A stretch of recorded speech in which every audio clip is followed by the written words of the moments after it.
y el intestino grueso es un tubo ondulado que rodea el intestino delgado y que está dividido en varias secciones. La parte inicial del intestino grueso se llama ciego, que es lo que conecta la porción final del ilion con el inicio de el colon, ¿sí? Y después tenemos el ciego, el apéndice, el colon ascendente, colon transverso o transversal, el colon descendente y el recto, y que finaliza en el ano. Que, como siempre decimos, nosotros tenemos voluntad en cuanto a las funciones digestivas y alimentarias cuando vamos a ingresar el alimento en la boca, porque en la boca podemos decidir si lo expulsamos o lo tragamos. Después se pierde todo lo que es la voluntad y comienzan a implementarse distintos procesos metabólicos y funcionales que no requieren o sea, que no dependen de nosotros, y volvemos a recuperar la voluntad de expulsar y defecar los productos de desecho cuando el alimento llega al ano, ¿sí? O sea, cuando el producto de desecho de los alimentos llegan al ano. Entonces, es importante identificar que durante todo el tubo digestivo alto se estuvieron sucediendo procesos digesto-absortivos y que en esta etapa final del intestino las funciones específicamente van a ser dos, que es la de la absorción o resorción del agua, y la otra es la formación de una pasta de consistencia semidura llamada excremento, que vendría a ser el resultado de todos los productos de desecho, las fibras, los pigmentos y demás que no fueron utilizados en el proceso de digestión y metabolismo. Cuando nosotros lo ubicamos acá, vemos que tiene esta forma envolvente de lo que sería el resto de el intestino delgado, y están las partes que dijimos, ¿sí? El apéndice, el colon ascendente, colon transverso, descendente, recto, colon sigmoide, perdón, recto, y el ano finalmente.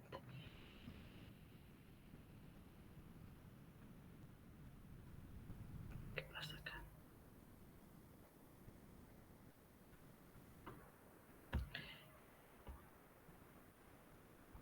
Bien.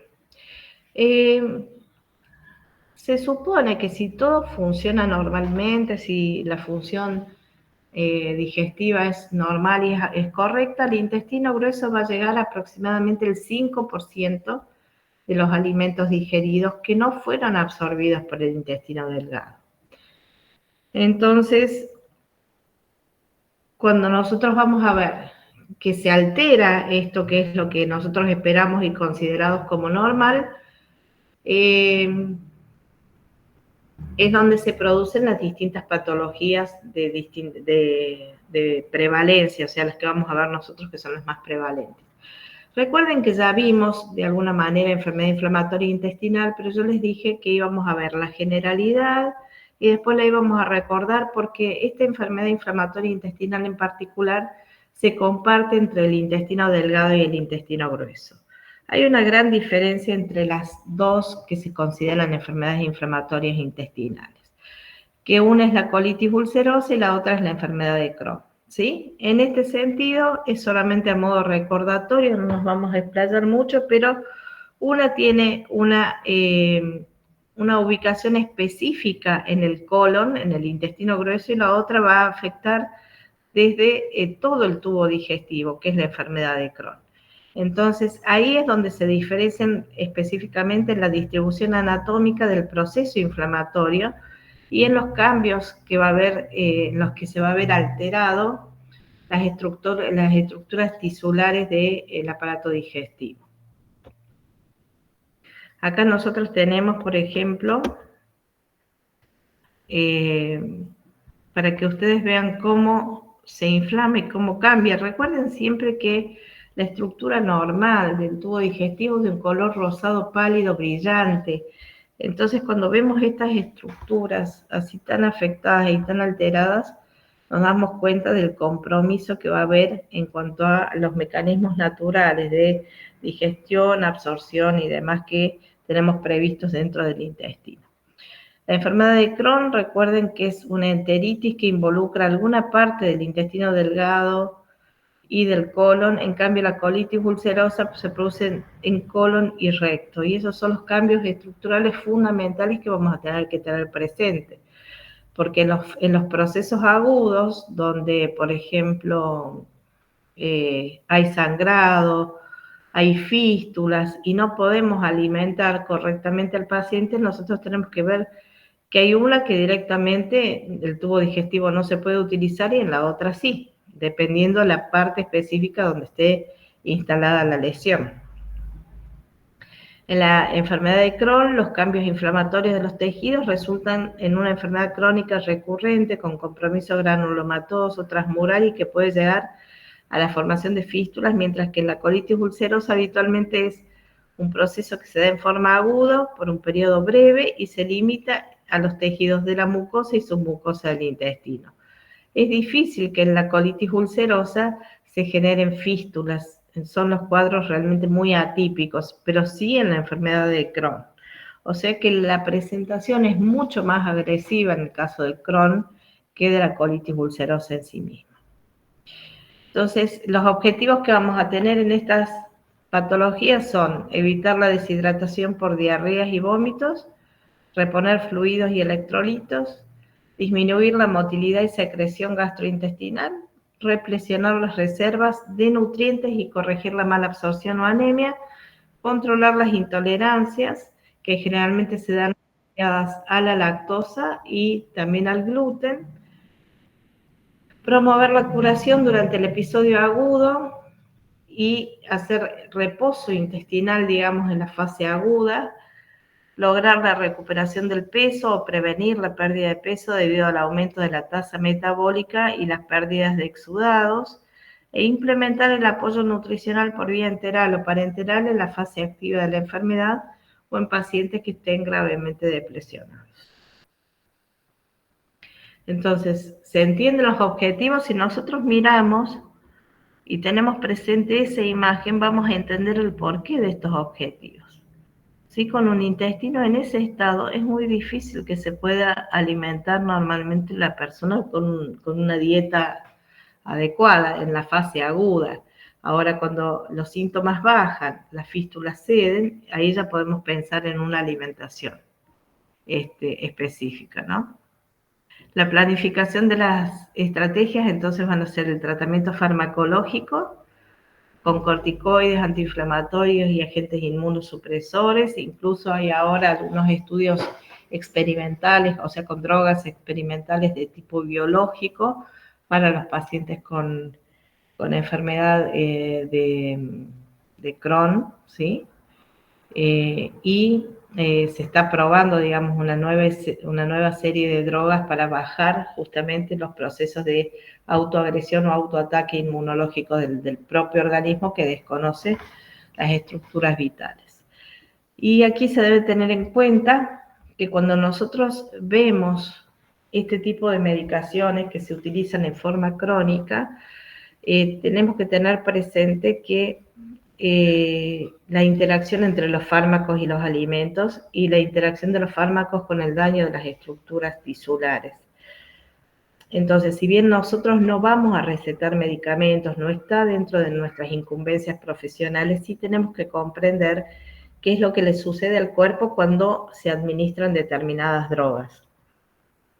Por eso es fundamental comprender que todo lo que va a ser corticoides va a afectar el metabolismo de lípidos, va a alterar el comportamiento de la glucosa en sangre, va a disminuir la absorción de calcio, que los antiinflamatorios disminuyen la absorción de folatos, o sea que puede haber un déficit de ácido fólico, además de aumentar el riesgo de daño en la función renal y además de generar también alteraciones en las estructuras y en los epitelios del tubo digestivo.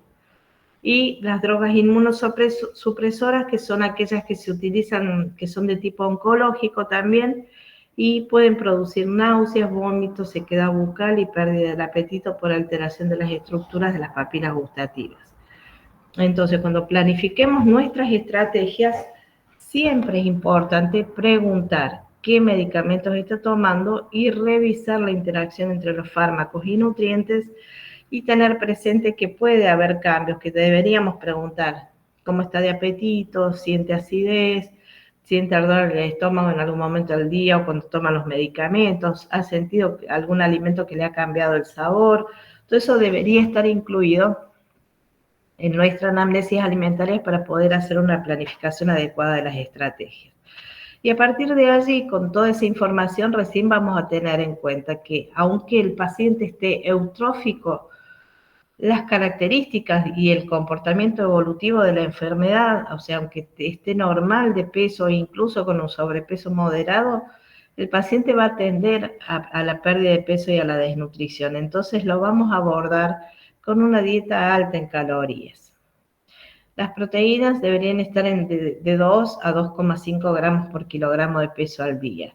Y si nosotros pensamos que este paciente tiene, supongamos, 70 kilos, 1,80 m y pensamos en darle 2 gramos de proteína por kilo de peso, es muy difícil lograr ese aporte solamente con los alimentos, porque recuerden que nosotros tenemos un tope metabólico en el cual no tiene mucho sentido darle 50 gramos de proteínas en una comida porque hay una capacidad de digestión y de absorción. Entonces la tenemos que distribuir a lo largo de todas las comidas a las proteínas para lograr ese aporte. Y si nuestro paciente tiene alteraciones en el gusto, la disgeusia que ya hemos visto antes, si nuestro paciente tiene inapetencia o náuseas, esa cantidad de proteína no la vamos a lograr cubrir solo con la dieta habitual. Así que sí o sí hay que pensar y evaluar la necesidad de suplementación por vía oral o en todo caso si no se logra por vía oral, la suplementación a través de soporte. Me falta la letra. Caseí. ¿Qué pasó acá? Que escribí cualquier cosa. Caseinatos. Y también hay que evaluar el tema de la ingesta de los nutracéuticos, los módulos específicos de proteína, probar tolerancias con caseinatos y si no son bien tolerados los caseinatos, se puede incorporar albúmina de huevo en polvo, agregarlo a las preparaciones, que también funciona bien. Los hidratos de carbono se van a manejar en una proporción de entre 50 al 60%. Es importante saber que estos pacientes cursan con una mala tolerancia a la lactosa y si bien hay mucha discusión en relación a si indicar o no prolaminas tóxicas, en la experiencia profesional, yo les puedo decir que el paciente evoluciona mucho mejor. Yo he tenido muchos pacientes con enfermedad de Crohn, con colitis ulcerosa no tanto, pero con enfermedad de Crohn, varios pacientes que me han llegado en un estado realmente deplorable y los hemos podido recuperar, algunos con alimentación y soporte como cosa mixta, digamos como estrategia mixta, y a otros lo hemos podido sacar adelante con suplementación vía oral, dependiendo del nivel de gravedad con el que cursa la enfermedad. Pero sí funciona y funciona muy bien la eliminación de las prolaminas tóxicas. Aunque por ahí algunos gastroenterólogos médicos lo discuten el tema, pero en la práctica funciona. Y es importante. Profe, Sí. disculpe, ¿el porcentaje de soporte cuánto sería? Y eso va a depender de la tolerancia alimentaria. Puede llegar a ser el 50% del soporte, el 50% si hace todas las comidas del paciente. Si no se está alimentando, puede llegar a ser entre un 70, un 80 o hasta un 100% de soporte y la alimentación vía oral que sea medio simbólica, nada más si el paciente está consciente, si está deambulando, pero dependiendo de la gravedad del deterioro nutricional y de la capacidad de alimentarse del paciente, es el porcentaje de soporte que se va a cubrir. Hay pacientes que están con un 70 y otros que vos les solicitás el 100% de cobertura de calorías con el soporte porque el paciente te come medio flan por día o media galletita de vainilla y 3 tragos de té y no quiere comer más. ante esa situación, no le suspendes la vía oral, pero sabes que no va a cubrir nunca las calorías que necesita por esa vía, entonces pedís el 100% de la cobertura de calorías con soporte. Profe. Y allí es importante también evitar todo lo que estimule más la diarrea o que inflame más o que aumente el peristaltismo, por eso se reducen las concentraciones de monohidrisacáridos. No es bien tolerado en estos casos como sí lo es en otras patologías, como puede ser en constipación, como puede ser en diabetes, en obesidad, que se usa mucho el almidón resistente. En enfermedad inflamatoria intestinal el almidón resistente no es bien tolerado. Genera mucha inflamación, no se puede digerir correctamente, así que no se sugiere la indicación de almidón resistente. ¿Que se acuerdan cuál es el almidón resistente?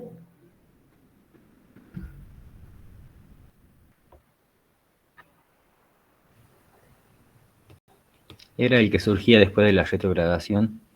Claro, sí. ¿Quién contestó? Marcelo. Bien, Marcelo. Sí, justamente. ¿Podés explicarle a tus compañeros para recordar cuál es? En el caso de los alimentos ricos en carbohidratos, cuando se calentaba algún alimento y se lo enfriaba y posteriormente se lo volvía a calentar para el consumo, eso se utilizaba más para el tratamiento de la diabetes, por ejemplo. Exacto, ¿sí? Pero es importante que ustedes sepan porque a veces surgen recomendaciones. ¿Están viendo la presentación ustedes? Sí, profe.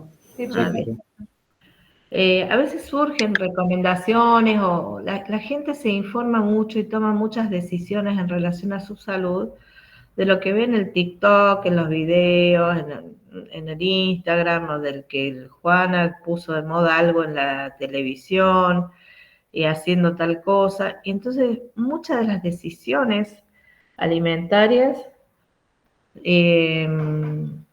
pasan por ese lado y está bueno que nosotros podamos discriminar. Eso es lo que yo siempre digo, una frase que me parece valiosa y que creo que nos tenemos que empoderar, que la nutrición no es una moda, sino que es una ciencia, ¿sí?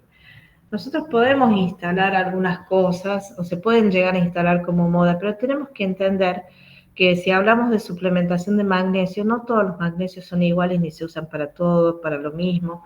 El almidón retrogradado es una buena fuente de fibra prebiótica que puede servirnos para constipación, para obesidad, para deporte, para, qué sé yo, digo, para nutrición deportiva, para diabetes, pero hay otros casos en los que no es bueno, y que cuando hablamos de saludable, lo saludable no es igual para todo el mundo. Entonces, ahí es donde nosotros vamos cobrando,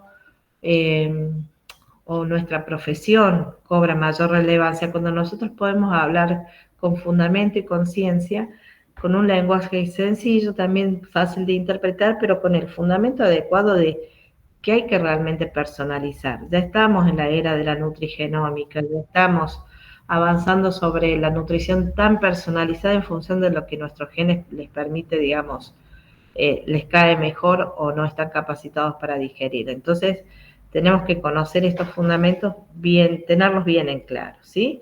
Y ahí cuando hablamos de las proteínas, también es fundamental saber que si yo tengo un intestino que está tan lesionado y tan dañado, necesito que los alimentos que yo ingiero sean lo menos agresivos posible para el aparato digestivo y lo más fácil de digerir posible. Los pacientes suelen tener dificultad con las carnes rojas, ¿sí? Cuanto más grasas y si llegan a tener alguna costra tostada se les hace muy difícil de digerir, les cae como piedra. Entonces hay que hacer una selección de las proteínas que vamos a indicar que sean de alto valor biológico, baja celularidad y tejido conectivo interfibrilar disminuido. Por eso es importantísimo buscar un buen suplemento proteico para que el paciente no se nos depresione, no se nos ponga sarcopénico. Y como les decía de los hidratos de carbono, bueno, esto de las dextrinomaltosas y demás, que son las mejor toleradas y no así el almidón resistente. Con respecto a las grasas, se utilizan en forma normal, siempre intentando buscar el equilibrio entre ácidos grasos poliinsaturados, monosaturados y saturados, con los equilibrios propios de los omega. Lo que sí les puedo decir que se utiliza una combinación de los 3 tipos de omega, DHA, EPA y ALA, porque tienen un efecto antiinflamatorio dentro de lo que es la estructura intestinal del tejido intestinal específicamente. Entonces, un equilibrio entre estos 3 tipos de ácidos grasos genera procesos de reducción en la inflamación intestinal. Y cuando hay esta torrea, tenemos que optar por los triglicéridos de cadena media, que son absorbidos directamente por sistema porta y no requieren la presencia de sales biliares que los emulsifiquen y que los preparen, digamos, para el proceso del ataque de la enzima lipasa pancreática, y por lo tanto tienen una mejor capacidad de pasar por difusión facilitada, digamos, sin necesidad de que se genere todo este proceso digestivo. Y esto hace que se reduzca la cantidad de pérdidas de calorías y así también la pérdida de nutrientes, ¿no? Vitaminas y minerales es necesario suplementar. Prácticamente con todas las vitaminas, el complejo B, C, hierro, B12, cobre, calcio, potasio, folatos, vitamina A, D, E y K. Y los residuos siempre van a estar disminuidos y se indica fibras solubles en bajas cantidades, probando tolerancia. Lo ideal es fraccionar, como necesitamos hacer un aporte alto de calorías y de proteínas, se puede fraccionar en estos casos hasta en 6 comidas, teniendo en cuenta las 4 principales habituales y brindar 2 colaciones que se adecúan a los intervalos de comida del paciente. Si él tiene un intervalo mayor entre el desayuno y el almuerzo, se puede poner algo ahí a la mitad, o si el intervalo más grande es entre el almuerzo y la merienda, podemos ubicar ahí otro, y lo que se puede estirar también es de dar una colación nocturna. El monitoreo nutricional nosotros lo vamos a hacer con frecuencia, educando al paciente para que evite todos aquellos alimentos que sienten que le disparan síntomas, ¿sí? Que le producen diarrea. Evitar los condimentos, evitar el alcohol, las temperaturas muy extremas porque estimulan la peristalsis. Los hábitos de masticación hay que reeducarlos en todas las patologías del aparato digestivo, porque muchas de las patologías se producen por una inadecuada masticación y salivación de los alimentos. Hay que evitar aquellas prácticas alimentarias que les generen que se traguen mucho aire, ¿sí? Porque esto también implica distensión abdominal, estímulo de las peristalsis y, por otro lado, una saciedad temprana. Si el paciente está internado, también se debe seguir la evaluación nutricional propia dentro de la internación, y en los ambulatorios monitorear el estado nutricional mínimamente una vez al mes. Otra de las patologías, que es lo que ustedes ya vieron con el doctor Chayer también, es la constipación. Que la constipación ha sido definida como la retención exagerada de materia fecal en el colon por un tiempo mayor al normal después de la ingesta de alimentos. Hay divergencias en las bibliografías, pero dentro de las últimas clasificaciones o definiciones de constipación, Pacheco y colaboradores definen la variabilidad de 12 a 14 horas hasta 36 a 48 horas. Entonces, ¿qué es lo que por ahí nos puede sumar en identificar si es normal o si es patológica la retención de materia fecal? Que a veces va acompañada con la consistencia de la materia fecal, o sea, del producto final de desecho, que es una consistencia muy dura, quebradiza, que lastima, por ejemplo, y que se hace dificultoso de expulsar. Entonces, ahí tendríamos que estar pensando que no necesitamos pasar 7 días sin evacuar, sino que mucho antes ya podemos identificar que estamos ante el diagnóstico de constipación. Entonces, estas deposiciones van a ser poco frecuentes, con heces muy duras, a veces escasas en cantidad, a veces difíciles de evacuar. El paciente expresa dolor, incomodidad, disconfort, sensación de que no pudo expulsar todo lo que tiene adentro, que esa es la sensación de evacuación incompleta del contenido fecal, y que se da muchas veces asociada al colon irritable, porque lo que vimos anteriormente, el síndrome de intestino irritable, es que coexiste la diarrea con la constipación.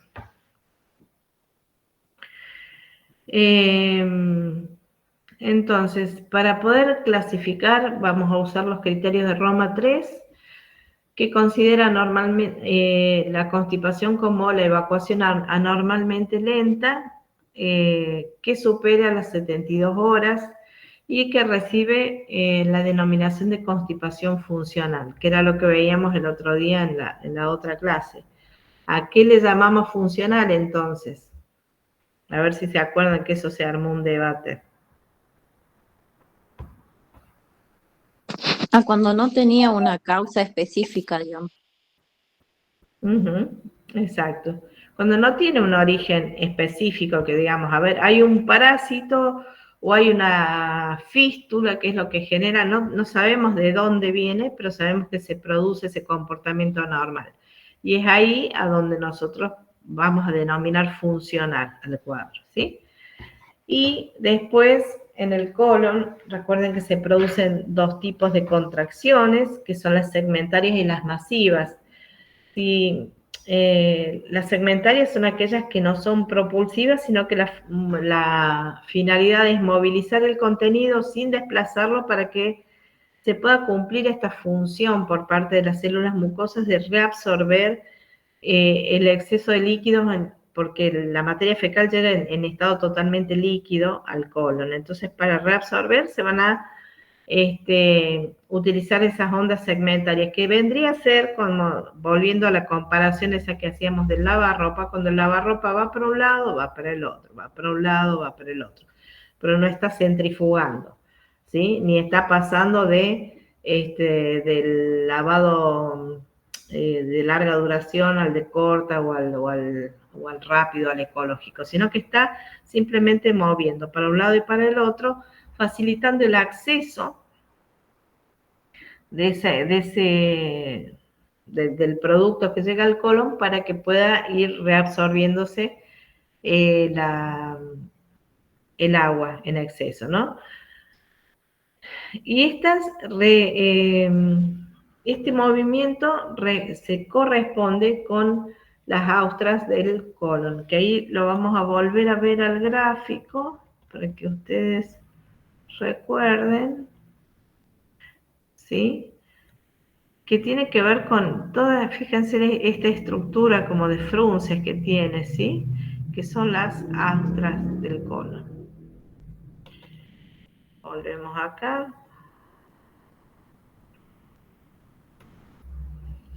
Y el otro movimiento es el de las ondas o las contracciones masivas, que esas sí tienen la finalidad de propulsar este líquido que llega desde el colon ascendente hacia el colon transverso, hacia el sigmoide, hacia el descendente y hacia el sigmoide, ¿sí? Para poder que vaya llegando, en la medida que esa pasta líquida que ingrese inicialmente pueda ir tomando consistencia y pueda seguir su curso para ser expulsada.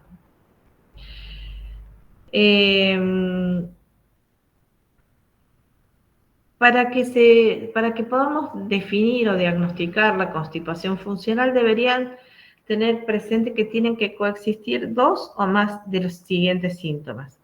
Realizar esfuerzo de pujo en el 25% de las defecaciones. O sea, no es algo que sale naturalmente sin esfuerzo, sino que yo tengo que realmente hacer el esfuerzo de pujo, empujar y hacer fuerza con el abdomen para que la materia fecal sea expulsada. Las heces van a ser duras o gruesas, a veces lastiman y generan dolor para ser expulsadas. La sensación de obstrucción o de bloqueo anorrectal, que a veces necesita de ayuda, muchos pacientes les van a expresar eso, que solos no pueden evacuar, sino que necesitan ayudarse con algún elemento. Maniobras manuales que para ayudar a la defecación, menos de 3 deposiciones a la semana y puede ser de características, pueden venir acompañadas con dolor y espasmos o con la sensación directamente de no poder evacuar, que según eso lo vamos a definir en atónica o espástica. La constipación atónica se considera aquella que en la cual el paciente puede pasar una semana sin ir de cuerpo y no se siente ni hinchado, ni siente dolor, ni siente incomodidad. Simplemente lo que siente es que no tiene ganas de evacuar, no siente el estímulo, la necesidad de poder evacuar. Y generalmente es consecuencia de una menor capacidad motriz del colon, es la más prevalente en la población, el 30% de la población mayor de 65 años tiene constipación atónica y es más de la mujer que del varón. Fíjense en la diferencia que hay entre el 83% de las mujeres y el 17% de los varones. Y acá tiene que ver una alimentación muy pobre en fibra, o cuando empezamos a hacer esa selectividad alimentaria en la medida que nos vamos poniendo más grandes y que sentimos que una cosa nos hace mal, que la otra nos hace mal, y que nos quedamos como con 3 o 4 alimentos que nuestra dieta ronda alrededor de eso, y muchas veces son alimentos muy bajos en el contenido de fibra. El estar mucho tiempo sentados, quietos, sedentarios, también facilita la constipación. El uso abusivo de laxantes. Hay laxantes que van a modificar las estructuras del intestino y que generan acostumbramientos, que sin ese estímulo después el intestino no funciona. Y algunos medicamentos, como venimos viendo a lo largo de las clases, como el calcio y el hierro, que van a tener ese efecto constipante.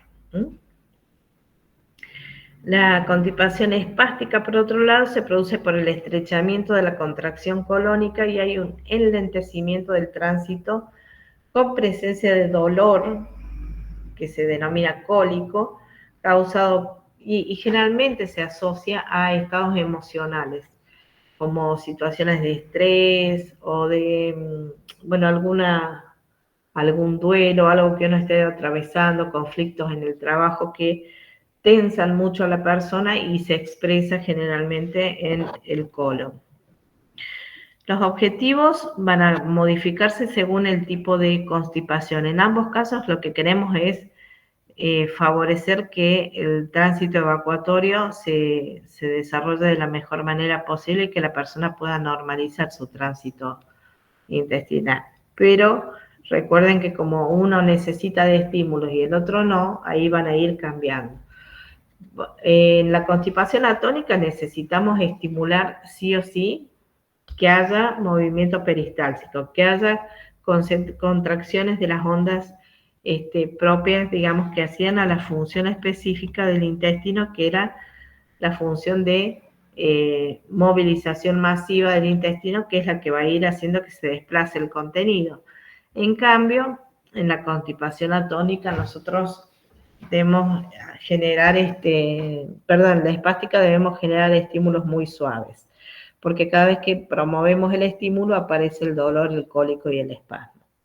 Así que bueno, constipación atónica, estimular el peristaltismo intestinal, proveer el adecuado aporte de líquidos y fibra dietética, implementar pautas higiénico-dietéticas para facilitar, digamos, y acortar los tiempos de expulsión de la materia fecal. Hay que priorizar los estímulos intestinales intensos. Habíamos dicho choques de frío-calor, alimentos con mayor contenido de picantes o de estimulantes intestinales que estimulen también los efectos colecistoquinéticos, que a su vez van a generar mayor motilidad en el intestino. Mientras que en la espástica, como es algo muy doloroso, lo que tenemos que hacer es favorecer el tránsito intestinal sin acentuar los cólicos, sin aumentar la sintomatología. Por lo tanto, se sugiere un régimen con estímulos moderados y trabajar sobre la modificación de los hábitos alimentarios. Como las estrategias van a ser con un adecuado manejo de residuos, con aporte suficiente de líquidos, Si yo doy residuos y no doy líquidos, ¿qué pasa?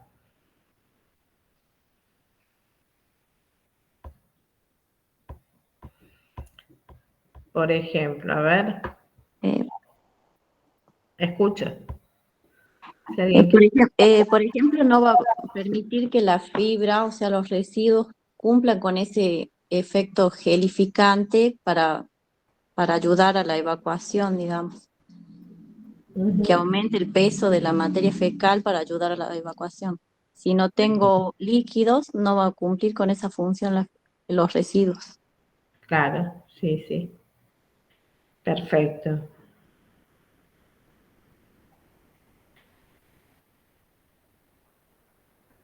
Bien. Entonces, acá es importante esto, digamos, ¿sí? Porque ya sabemos cuál es el efecto de la fibra. Así que a partir de ahí es que nosotros identificando a qué tipo de constipación el paciente se refiere, podemos tomar la decisión de cómo vamos a hacer la adecuación de los caracteres físico-químicos del plan, ¿sí? Ahora, ¿cómo puedo saber yo? A ver, le voy a preguntar a alguno de ustedes. Cri, a ver. A Nico Sosa. ¿Estás, Nico, ahí?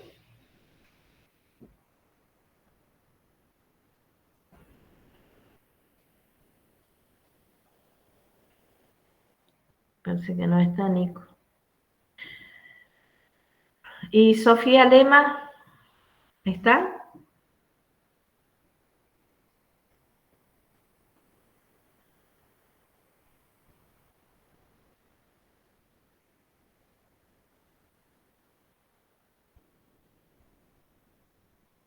No sé si no están o si... Bueno, después le preguntaría si hace algún tipo de ejercicio o actividad física. Después le preguntaría si habrá usado algún tipo de laxantes para ayudar el tema de no poder, digamos, defecar. Bien, ahí está bien. Y una preguntita que nos va a determinar bien claro Sí, si estamos frente a una o a otra constipación es si tiene gases, si les cuesta expulsar los gases, porque el dolor y el cólico de la constipación espástica, la misma palabra te dice espástica, habla de un espasmo, contracción, dolor, inflamación, ¿sí? sí, Y dijimos que la tónica cursa sin síntomas, es simplemente que no puede evacuar, pero ni le duele, ni tiene gases, claro, ni se le hincha la panza. En cambio, el paciente que tiene la espástica sí. Así que eso es sí, una pregunta interesante para hacer. Rápidamente nos vamos a ubicar en qué tipo de constipación estamos, ¿sí? claro. Bien, gracias por tu aporte. Bien, Profe, sí. o sea que la tónica no produce ni distensión, ni No, hinchamiento, ni nada. Es es más, simplemente que no va. no, es más, muchas veces ustedes van a ver chicas, cuando lo veo yo en mujeres, muy delgaditas, con la panza chata, que ellas sí te dicen, no, me siento hinchada, pero se siente hinchada porque a veces están hace 7 días sin evacuar, ¿sí? Entonces, pero vos le ves el cuerpo, le ves la panza y no tienen la panza hinchada, no tienen distensión visible. Puede ser la sensación de tener muy cargado ese intestino, porque bueno, pasan muchos días que no van de cuerpo. Pero lo he visto mucho en chicas muy delgaditas, menuditas, que realmente vos no te sospecharías para nada que tenga el problema evacuatorio, digamos, el problema de no poder evacuar. Por eso es re importante también, a veces sin querer, es un vicio de la profesión y de la salud en particular, hacer un juicio de valor de la corporalidad del otro, ¿no? Vemos una chica joven, linda, súper flaquita, panza chata, y vos decís, bueno, esta chica anda bárbara. Y después, cuando empezamos a indagar, nos damos cuenta que no. Pero a veces hacemos esos juicios de valor por una primera impresión que tenemos en relación a la corporalidad. Lo que he visto yo después de tantos años de hacer todo lo que es aparato digestivo es esta como que se da con frecuencia esto de la constipación atónica en mujeres jóvenes, muy delgadas, que la verdad la panza chata, cuando vos le decís, bueno, a ver, mostrame la panza como tenés, te das cuenta que tiene un abdomen dentro de todo blando. En la espástica no. ¿Mm? Bien, seguimos entonces. Profe, una Sí. consulta. Puede ser también una atónica en el caso de que indaguemos sobre el estilo de vida de la persona. Por ejemplo, si está pasando en algún contexto de vida, que una situación de estrés, así como dijo usted, o si no, una persona de esas que andan todo el tiempo activas y no se dan el tiempo de ir al baño siquiera, o están constantemente viajando, cosas así. Puede ser también una... Sí, eso pasa bastante, por eso les decía que se da más en la mujer, porque el varón no tiene tanto prurito ni tanto prejuicio. No sé, ahora que tenemos varios varones acá en el grupo, díganme si me equivoco, porque por ahí me dicen, no, eso es una percepción social, o una construcción social, como dicen mis hijos, que todo es una construcción social. Pero en general el varón no se hace tanto drama que si el baño es limpio, que si no es limpio, que si está, qué sé yo, bien iluminado, o que si hay mosquitos. El varón, si tiene ganas, va al baño. ¿Es así o no es así? A ver, los chicos del grupo. Hay que, profe, hola. Sí, Hay que deconstruir eso, ¿no? Yo soy bien... Vos sos, bueno, por eso les digo, no sé si es así, pero Es más, si estoy en casa ajena, no me muero. bueno, ahí está, ¿ven? Vamos desconstruyendo algunos prejuicios o juicios de valor que se hacen a veces. Pero la mujer es bastante compleja con el tema del baño. Y por ahí, si no estoy en mi casa y uno a veces se aguanta, pierde el estímulo, la sensación de las ganas de evacuación y no lo recupera tan fácilmente, porque ya hay un componente de alguna manera que está jugando en contra. ¿Sí? Y si en el momento que tuvimos el estímulo no lo aprovechamos, a veces se pierde y después, hasta que vuelve a aparecer, si no tuvimos estos estímulos físicos y químicos del calor, de la fibra, del líquido, si no lo estimulamos de esa manera, no vuelve a aparecer el reflejo de la voluntad del reflejo defecatorio y se puede perder. Pero podemos desconstruirlo, por supuesto, desde ya. Por eso está bueno tener a veces estas conversaciones que no son tan cómodas, porque no es que todo el mundo se quiere sentar a hablar de esto. ¿Sí? Todo el mundo se sienta a hablar de las calorías, de la dieta de moda, pero en una fiesta, en una reunión, no nos ponemos a hablar de la constipación. Así que bueno, son datos interesantes para estudiar. Por ahí se puede hacer un trabajo de tesis, ¿por qué no con esto, no? Bueno, entonces nuestras estrategias nutricionales acá es ir adaptando a los síntomas las tomas de decisiones. Fundamental aquí es tener presente el incremento de la fibra, porque las calorías las vamos a manejar en relación al estado nutricional de la persona. Después, las grasas, por ejemplo, sabemos que tienen un efecto colecistoquinético y todo lo que es colecistoquinético, o sea que genera esta contracción de la vesícula biliar, va a estimular la peristalsis por añadidura, entonces, por otro lado, también lubrican parte de la pared intestinal, se indican en cantidades, digamos, habituales. Un 30% del BED estaríamos más que bien, no necesitamos un incremento exagerado. El volumen sí es importante que esté aumentado, porque si nosotros aumentamos ese volumen, obviamente a mayor volumen, mayor ondas peristálticas, mayor contracción va a haber. Y es fundamental el aporte de no menos de 2 litros de agua por día, que hay otras fórmulas para calcular, incluso, bueno, hoy hay un debate tremendo con respecto a cuál es la recomendación de los líquidos. Hay del mundo de la medicina médicos que dicen que recomendar los 8 vasos al día, que es un bolazo, que hay que recomendar en función de los mililitros por cada kilo de peso. Otros te dicen que el agua sola no sirve, que hay que tomar las aguas mineralizadas con 5 gramos de sal y no sé qué otras cosas. O sea, hay mucho ruido en función de cuál sería la hidratación saludable. Están las terapias con agua de mar, la solarización de las aguas, la lunización de las aguas, no sé si estoy diciendo bien, pero hay un montón de cosas en las redes sociales que yo no sé si ustedes las vieron, pero lo que vamos a trabajar nosotros es en función de la bibliografía. Después, yo creo que hay que hacer hasta un posgrado para aprender cuál sería la hidratación correcta.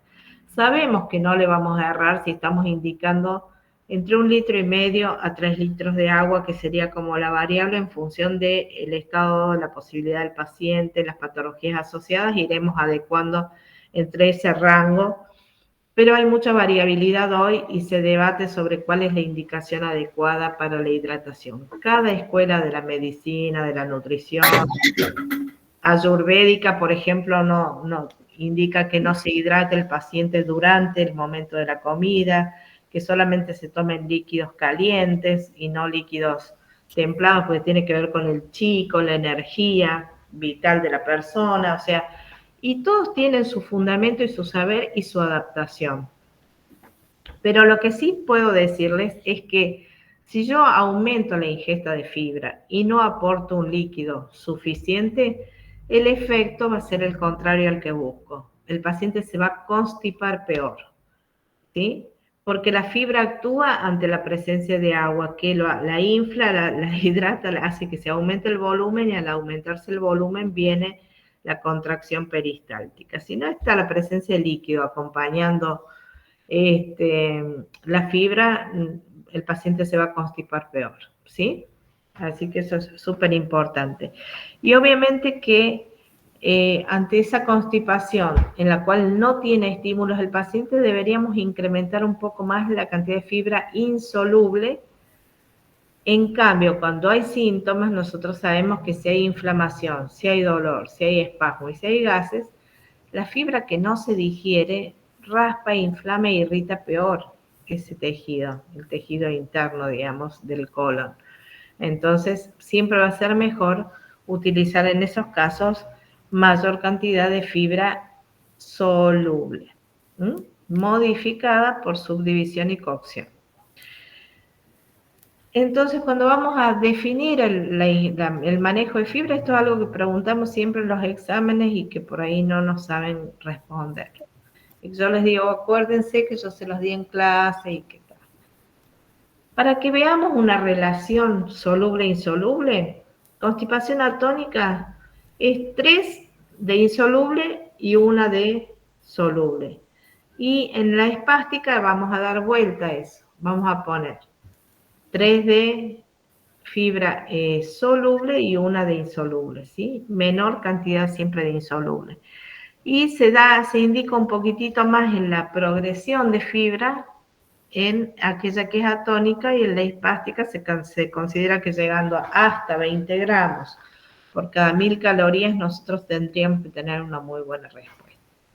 Si en la anamnesis alimentaria vemos que el paciente no llega ni a comer 8 o 10 gramos de fibra al día, no vamos a empezar con 25 gramos, porque ¿qué es lo que va a suceder? Ustedes ya lo saben.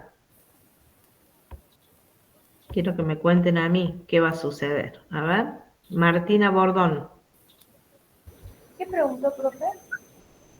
Algo de la fibra, pero no. ¿Qué va a suceder si yo le doy a un paciente que come en la anamnesis alimentaria 7, 8 gramos de fibra, si le doy 25 de golpe?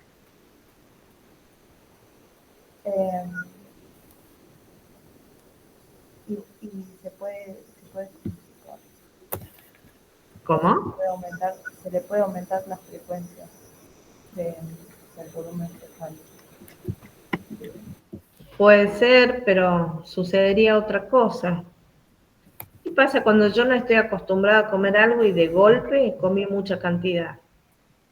Va a generar mucha distensión, disconformidad, porque no está acostumbrado ese intestino, digamos, a procesar esa fibra. Sí, la sensación se llama disconfort, ¿sí? Disconfort quiere decir cuando hay una sensación de incomodidad, como bien lo expresás vos. En general, ¿Qué es lo que venimos hablando siempre? Que cuando nosotros identificamos que hay un hábito que no está instalado, pero que el paciente necesita instalarlo para que las cosas funcionen mejor, hay que ir de a poco. Si yo tengo un paciente que nunca comió verduras, que no le gustan verduras y que necesito que empiece a comer, y le meto 3 platos de verdura, 3 frutas crudas, ese aparato digestivo no está preparado para recibir esa cantidad de fibra, porque recuerden ustedes que cuando hablamos de todas estas patologías estamos hablando de una microbiota que está enferma, que está alterada. ¿La microbiota de qué se alimenta? En general de polifenoles y de fibra. Y como yo no le estuve dando fibra por muchos años a mis microbiotas, generalmente voy a tener estos microorganismos que no son los más saludables y que son los que están preparados para digerir toda esa cantidad de fibra. Entonces los tengo que ir reeducando de a poco, incrementando de a poquitito la fibra para que sea un proceso favorable para el paciente y no que de repente un paciente que no tenía síntomas se le infló la panza porque le metí 25 gramos de fibra y venía comiendo 5. ¿Sí? Y estamos hablando de cantidad de fibra por cada 1000 calorías, o sea que si tiene una dieta de 2000 calorías, tendrá 50 gramos de fibra y va comiendo 8. Entonces siempre es importante la progresión para evitar que aparezca una complicación por haber tomado una mala decisión en cuanto al criterio de cómo implementar, ¿sí? Porque si yo no lo educo al paciente y no le explico que es un proceso de a poco y le aparece un síntoma, que eso suele pasar siempre cuando son poco comedores de fibra y les damos lentejas, les damos garbanzos, le damos hummus, ¿sí? Que de repente te dicen, no, no voy a comer más porque comí y se me hinchó la panza.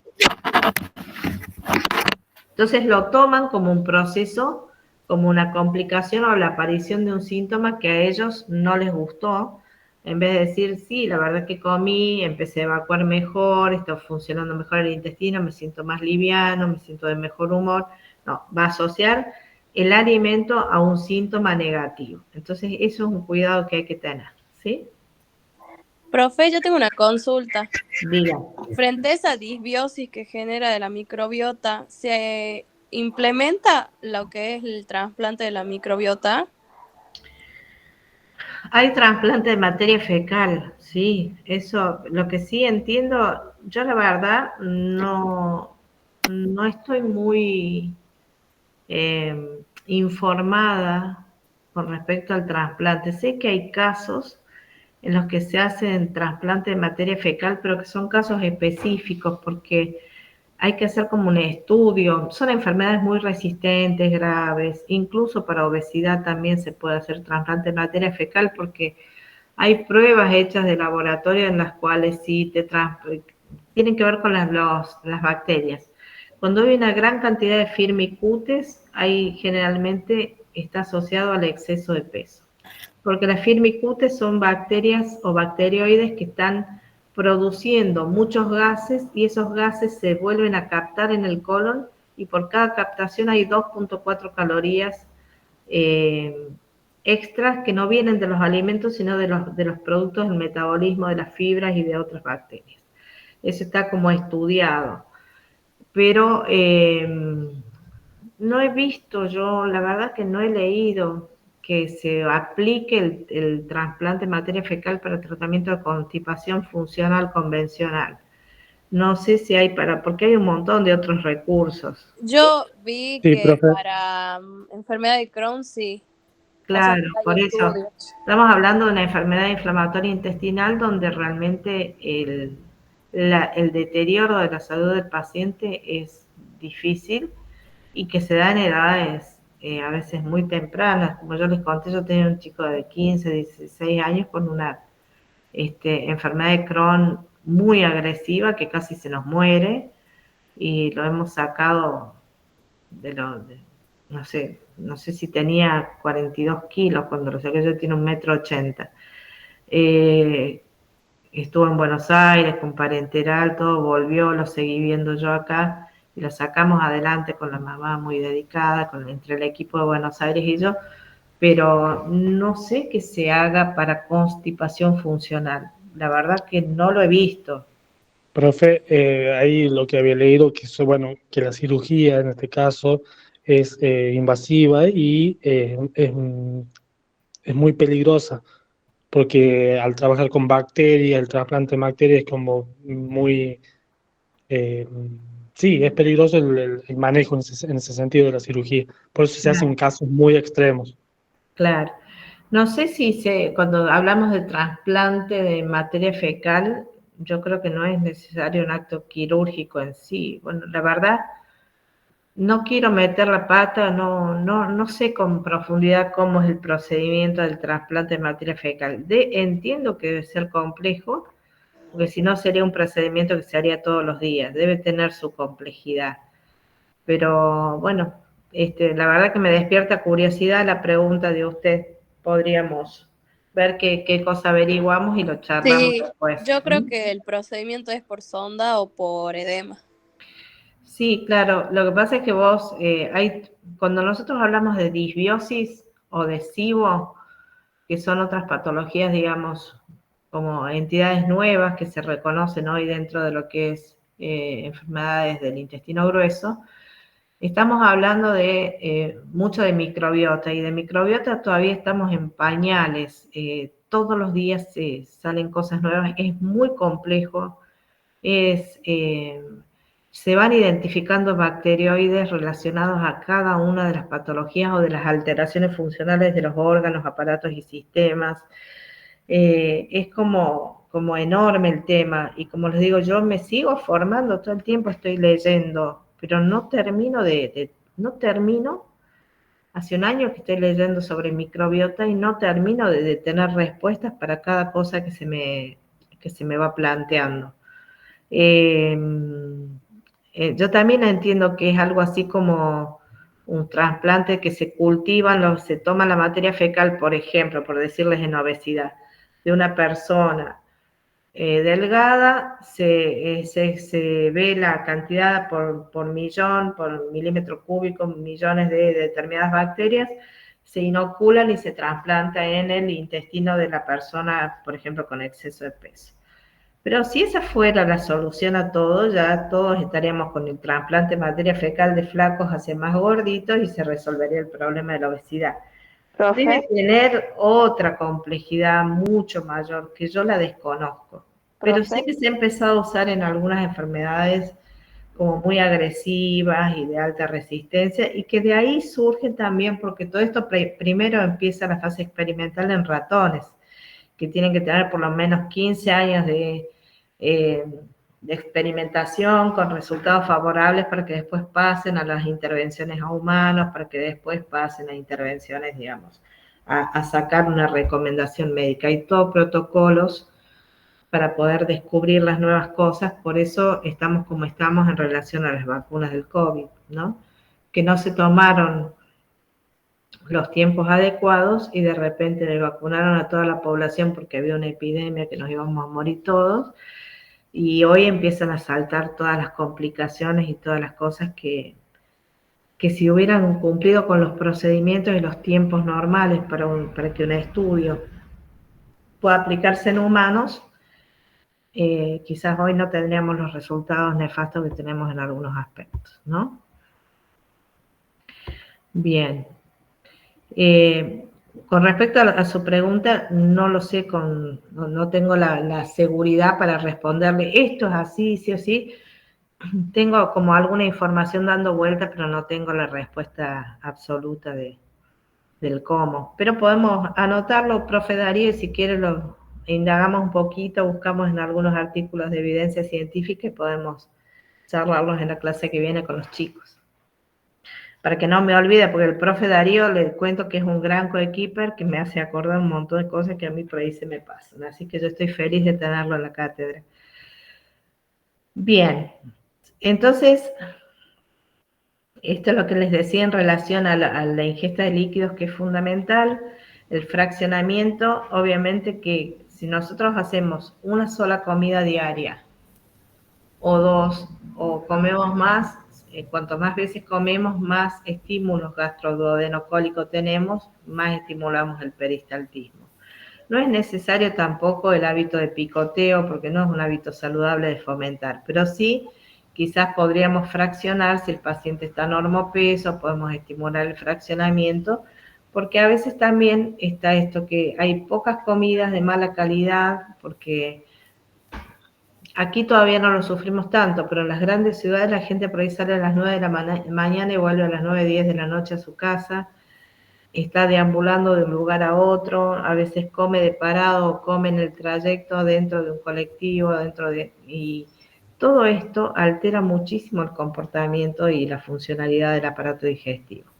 Entonces, ir reorganizando todo eso y ver cuál es el momento en el que la persona está más tranquila, más relajada, donde podemos hacer un estímulo más importante, ¿sí? Si es cuando regresa del trabajo a casa de la tarde hacia la noche, o si es a la mañana temprano antes de salir, para poder inducir algunos hábitos que nos puedan ir favoreciendo, que encontremos ese momento de tranquilidad para poder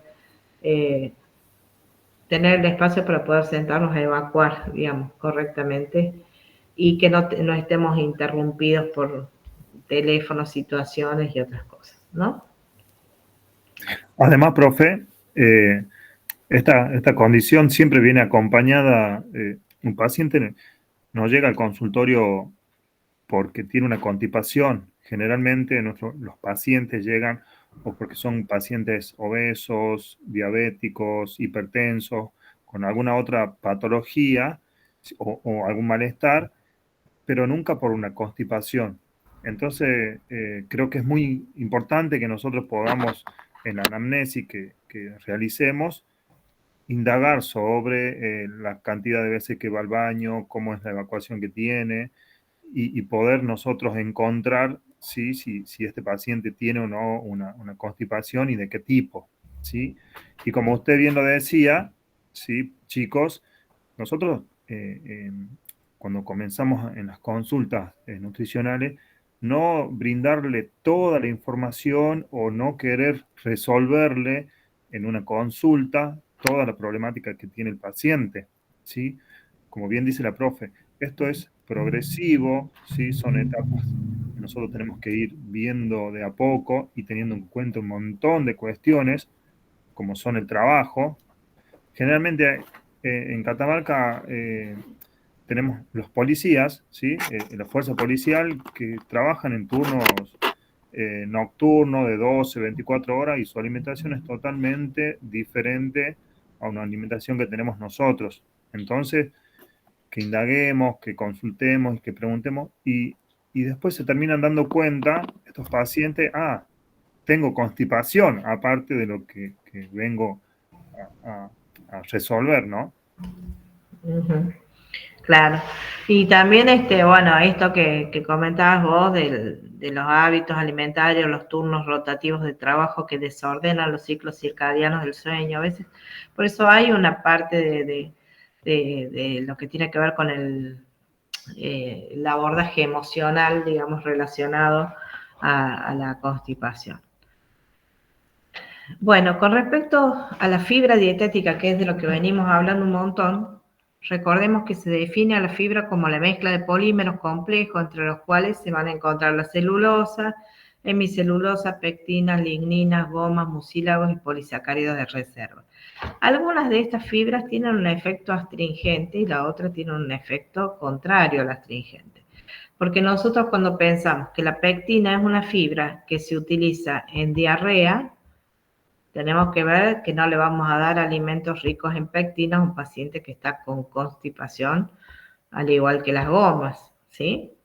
Entonces, en ambos casos van a tener un efecto como de retener agua, formar geles que retrasan el vaciamiento gástrico y del intestino delgado, produciendo aceleración del tránsito colónico y lubricación de la materia fecal. Van a favorecer la proliferación de bacterias fermentadoras, productoras de ácidos grasos de cadena corta, gases y agua, que a su vez aumentan el volumen fecal, y también van a tener el efecto de ligar ácidos biliares. Por estas funciones que tienen las fibras, es que nosotros tenemos que leer un poquito más qué tipo de fibra tienen los alimentos que elegimos para saber cómo lo vamos a adaptar a través de esta función cuando tenemos pacientes con dislipemia, hipertrigliceridemia, colesterolemia, porque vamos a necesitar que hagan ese ligamiento de los ácidos grasos, de los ácidos biliares que tienen colesterol a su vez y que necesitamos que sea eliminado por materia fecal. Necesitamos, por ejemplo, en diarrea, que generen ese gel o ese mucílago que vaya espesando la materia fecal que venía muy líquida, y en constipación necesitamos que actúen como captadores de agua y que a su vez eso aumente el volumen y genere una mayor peristalsis. La fibra soluble es la que está compuesta por gomas, mucílagos, polisacáridos de algas, pectinas, y se denomina así porque es soluble en agua, mientras que la insoluble está en el salvado de trigo, en las cáscaras, en la celulosa, en la mayoría de las hemicelulosas, la lignina, lo que estaría, por ejemplo, en el tegumeto que recubre las semillas, en las cáscaras de las verduras, de las frutas, en la parte no digerible, como pueden ser las fibras, las nervaduras de las hojas de espinaca, de acelga, los tallos, ¿sí? En las semillas de la berenjena, en la del tomate, la del zapallito. Bueno, ahí tenemos más que nada fibra insoluble, y en la carne, propiamente dicha, de las verduras y de las frutas, está la fibra más soluble. Eso es importante, chicos, que tengan en cuenta ustedes, más allá de saber diferenciar los tipos de fibra, ¿sí? Estos alimentos que nombran a la profe, porque a veces tenemos bien descrito cuál es la fibra soluble, cuál es la insoluble, qué contienen, pero no sabemos los alimentos, ¿sí? Nos quedamos con con la cáscara de una manzana, con la mandarina y cerramos ahí. Es importante que seamos nosotros conocedores de todos los alimentos, que tengan fibra soluble, fibra insoluble. Exacto. Bien, si la fibra dietética en la alimentación es escasa, el volumen del bolo residual es menor, aumenta la presión intraluminal y se dificulta la peristalsis. Este sería el mecanismo por el cual se dispara la constipación. La falta de tránsito adecuado puede ocasionar meteorismo y hemorroides. Y también sabemos que la constipación crónica que se prolonga a lo largo del tiempo es un factor favorecedor para que aparezcan después los divertículos y para que aparezca el cáncer de colon, ¿sí? Las dietas pobres en residuos están muy asociadas al cáncer de colon. Entonces, esta es una complicación, la enfermedad diverticular del colon, producto de la constipación, que acá vemos claramente cómo sería la estructura natural, normal del colon, y de repente cuando empiezan a aparecer los divertículos, como se ve por fuera, esta aparición de estas bolsitas que se generan por un aumento de la presión intraluminal, vence, digamos, las estructuras. Es como que como cuando inflamos un globo. El globo normalmente, si no hay una presión que genere que se distienda, está en estado de reposo, está normal. Cuando nosotros soplamos, que ejercemos una presión interna, se aumenta. Bueno, acá pasaría lo mismo, ¿sí? La presión interna, el aumento de gases y todo lo demás, sumado a que esto va apareciendo con la edad, porque hay debilitamiento en las paredes, en las estructuras de las musculares del intestino, se producen estas como perforaciones, que son los saquitos que hacia afuera se hacen así como pequeños apéndices. Acá los ven también, acá también los pueden ver. Esto es un divertículo, esto es un divertículo, eso es un divertículo que no debería estar. ¿Y cuál es el tema con el divertículo? El divertículo no duele, la enfermedad diverticular no duele. Muchas veces quizá alguno de nosotros tiene divertículos y ni siquiera lo sabe porque no hace síntomas. El síntoma aparece cuando hay retención de la materia fecal mayor al tiempo que uno espera que esté. Esa retención se va acumulando y se va metiendo en estos huequitos. La materia fecal se queda acá, uno va expulsando lo que puede, pero quedó metida ahí adentro la materia fecal, y se produce la inflamación, infección, y pasa de enfermedad diverticular a diverticulitis. Acuérdense que la itis es siempre infección, inflamación, ¿sí? Entonces, y ahí es donde aparece la complicación. Bueno, esto ya está explicado más o menos, ¿sí? Que es lo que tiene que ver con debilidad en los puentes de la pared muscular. por aumento de la presión intraluminal del colon, principalmente en la región sigmoide. Los objetivos entonces van a ser aumentar el volumen de la materia fecal, evitar el aumento de la presión intraluminal, o sea que haya mucha producción de gases y retención de la materia fecal, prevenir la inflamación eliminando las partículas de alimentos que puedan depositarse dentro de lo que sería el divertículo. Normalmente pueden encontrar ustedes en la bibliografía esto, los últimos congresos, los que yo asistí, hablan de desmitificar, digamos, el tema de que porque anteriormente sacábamos todo lo que tuviera fibra o riesgo de que no pudiera ser digerido y se pudiera meter en el colon. En los últimos congresos hablaron de que esto había que demitificarlo y que había que enfocarse más en normalizar el tránsito intestinal, que difícilmente se vaya a meter una semilla de un kiwi o de una frutilla, como en un momento se habían prohibido todos esos alimentos.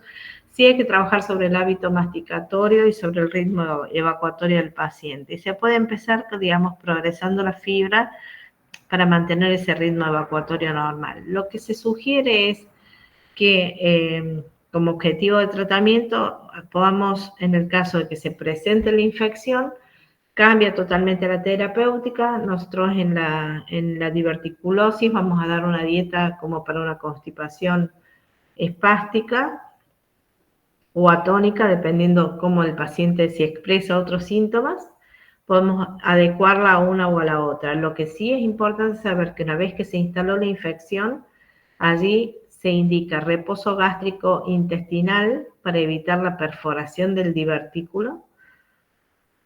Se evita el efecto laxante del exceso de fibra y para prevenir los abscesos y la peritonitis, porque si se revienta un divertículo, toda esa materia fecal va a pasar al peritoneo y se genera una falla multiorgánica, una complicación por una infección generalizada en el paciente. Entonces, algo que parece tan inofensivo, de repente puede terminar generando una complicación severa.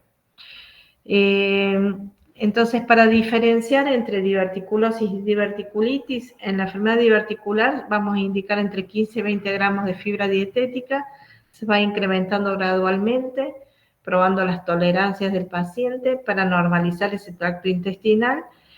La idea es que el paciente pueda ir todos los días a defecar.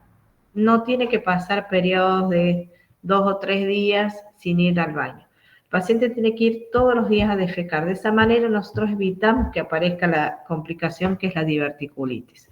Cuando apareció la diverticulitis, reposo intestinal absoluto y se actúa después, porque primero se lo pone en reposo, se lo hidrata, se le da la antibiótico terapia, se empieza con el tratamiento farmacológico para calmar el dolor, los antibióticos, y más o menos entre 24 a 48 horas se comienza con la realimentación del paciente, con los líquidos espesados, las papillas, el puré, como actuaríamos nosotros en una diarrea aguda, y se va progresando lentamente. ¿Quién da la indicación de salir del nada por boca? Porque un paciente que ingresa con diverticulitis va con la indicación nada por boca, reposo. El médico, una vez que inicia la terapia de analgesia y de antibióticos con una ecografía, con la claridad de cuál es el panorama, el cuadro, que no se haya reventado un divertículo y que no haya infecciones de todo el peritoneo, va a dar la indicación de empezar a realimentar.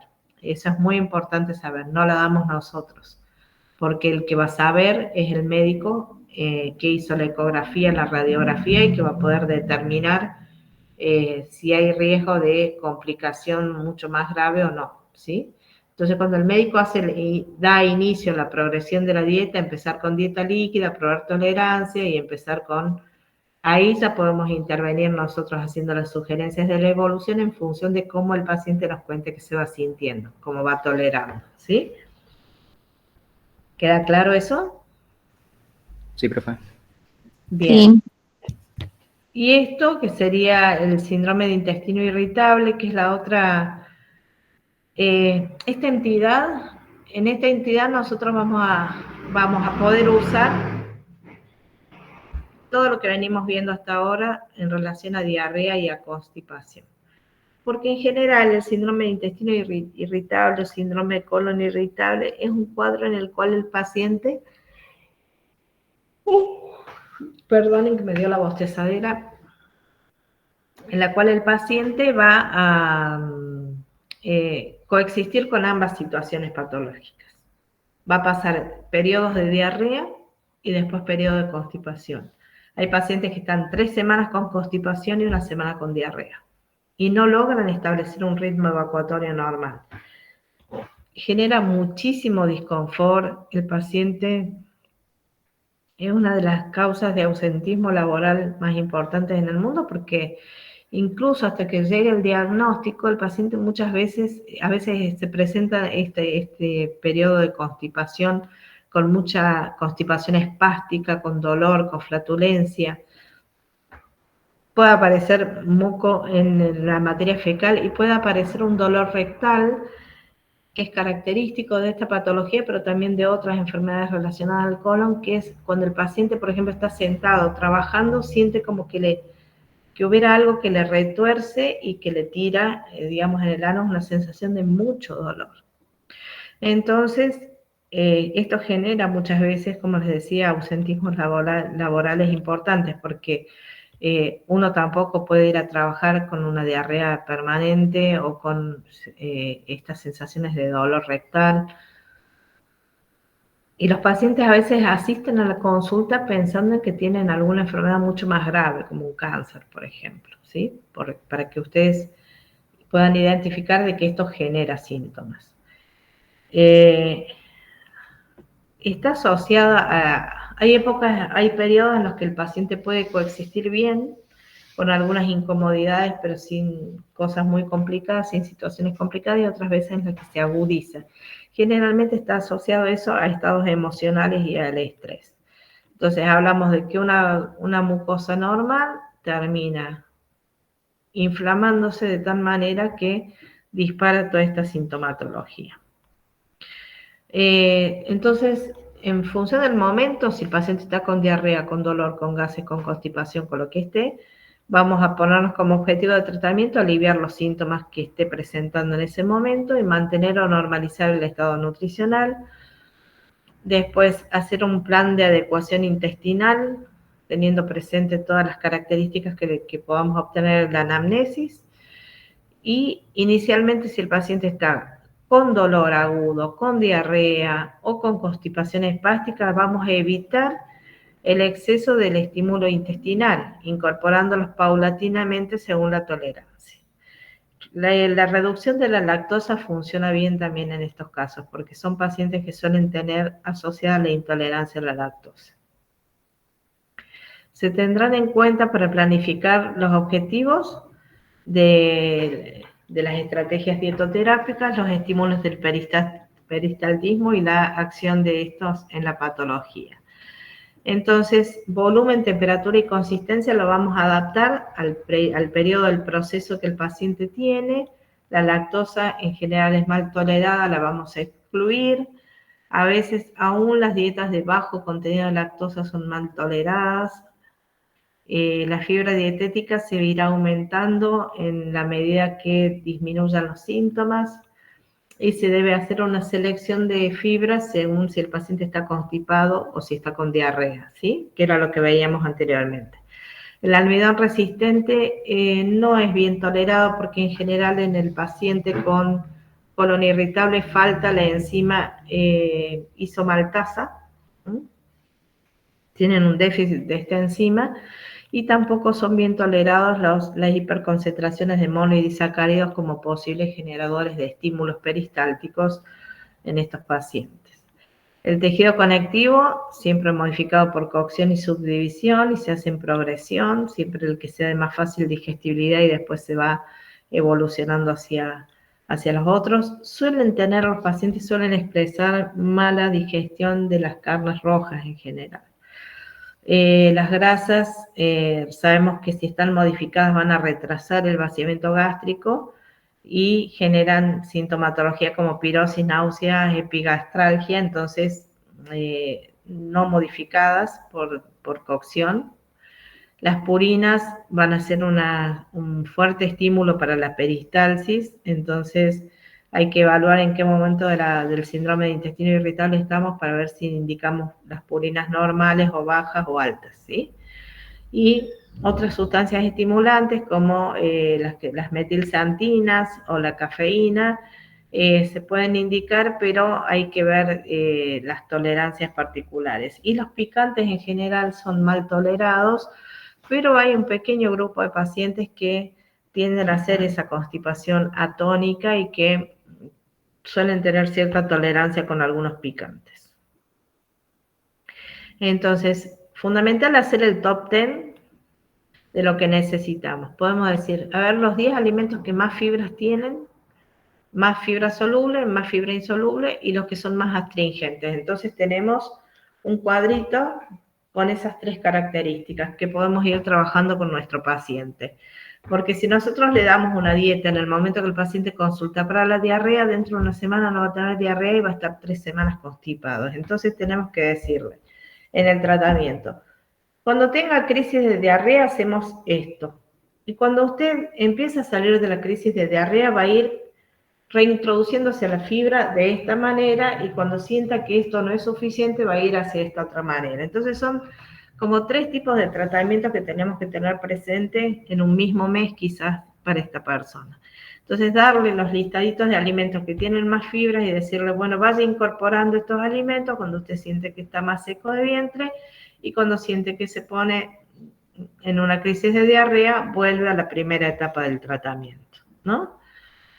Esto es fundamental, también saber a dónde son atacadas las distintas fibras, ¿sí? Y qué efectos tienen en las distintas partes del tubo digestivo. Fundamentalmente en el estómago no van a ser digeridas o atacadas, pero sí van a influir en la reducción de la velocidad del vaciamiento gástrico, especialmente la fibra soluble, que aumenta... que tiende a disminuir el apetito y obviamente va a retrasar el vaciamiento gástrico. Y después, ¿qué efectos tiene en el intestino delgado? Disminuir la absorción del azúcar, disminuir la absorción del LDL. En el intestino grueso es un gran activador de la flora intestinal, es un muy buen alimento. Y por otro lado, en el intestino delgado, la fibra insoluble va a tener ese efecto laxante que es muy eficiente, sobre todo en los pacientes que no tengan cólicos ni otras molestias, y disminuye la absorción de colesterol LDL, facilitando la eliminación de muchas toxinas. Bueno, tiene un efecto quelante en algunos casos, dependiendo de dónde, a través de qué alimento la proveemos. Si, por ejemplo, la proveemos a través del apio, del cilantro, que tienen ese efecto quelante también. Quelante quiere decir que arrastra metales pesados. Y en el intestino grueso previene enfermedades que van a evitar, por supuesto, la aparición especialmente del cáncer de colon. Y después, para finalizar ya, esto lo que es un mundo, tengamos en cuenta que estos son grandes coayudantes para todas las patologías del colon, pero que es muy importante personalizar y especificar. Hay cientos de prebióticos y cientos de probióticos, pero no podemos decir que todo el mundo necesita enterogermina o Arbox microbiota o esto. Hay que analizar el cuadro y hay que meterse a estudiar cuáles son los mejores. Sabemos que los alimentos tienen rafinosa, estaquiosa, inulina, oligosacáridos de la fructosa, la pectina, la hemicelulosa, están en los alimentos. Ahora, ¿sabemos bien cuál tiene más, cuál tiene menos, cuál tiene de cada uno? Hay que sentarse a hacer estos listaditos resumidos con los alimentos que son más accesibles y más cercanos al consumo de donde nosotros estamos ejerciendo la profesión y poder manejar por lo menos alguno de ellos, ¿sí? Y diferenciar bien cuáles son los aportes y a dónde están, digamos, la fibra soluble, la insoluble, qué efecto van a tener, por ejemplo, qué acciones tienen en el cuerpo los distintos tipos de fibras, que esto es importante, como tienen en este cuadrito, que es lo que venimos hablando. deben coexistir. Recuerden ustedes que los prebióticos son el alimento de los probióticos. Los prebióticos son de origen vegetal y los probióticos son organismos vivos que necesitan de los prebióticos para estar en un equilibrio saludable. Y, a ver, bueno, esto que tenemos que tener presente, que tenemos una flora buena y una mala, por así decir, que coexisten en un equilibrio, pero el consumo de ultraprocesados, el estrés, el tabaco, el alcohol, algunos fármacos van a generar un desequilibrio entre una y otra y puede hacer que sobrecrezcan el Campylobacter, los Enterococcus, los Clostridium difficile, que esto se ve mucho como dentro de las infecciones intrahospitalarias que se generan por Clostridium difficile, porque son bacterias que quedan a veces pegadas en los instrumentos, en las paredes, en las sábanas y que son difíciles de combatir y de matar. Entonces, si no tenemos un buen sistema de defensas provistos por la flora bacteriana positiva buena, estos bichitos ganan y se generan las infecciones multiorgánicas. Hay más de 400 especies de microorganismos colónicos ya identificados que reciben el nombre de probióticos, que tienen una amplia serie de beneficios para la persona, para el portador, para el humano. Protección ante la invasión de gérmenes patógenos, actividad bioquímica, porque producen ácidos grasos de cadena corta, síntesis de vitamina K, intervención en los procesos relacionados con la absorción del calcio, el magnesio, el hierro, modulación del sistema inmunitario. ¿Qué más? Bueno, a ver. Y esto es lo que les decía. Por ejemplo, fíjense las cantidades de composiciones y de combinaciones que hay de probióticos que vienen dentro de lo que es la farmacología. Yo lo trabajo mucho codo a codo con los gastroenterólogos, ¿sí? Porque cuando yo tengo un paciente, lo llamo al médico que lo derivó y le digo, doctor, ¿usted qué opina si hacemos intervención con probióticos? ¿Cuál le parece en función del cuadro clínico del paciente? ¿Qué es lo que usted considera que deberíamos usar?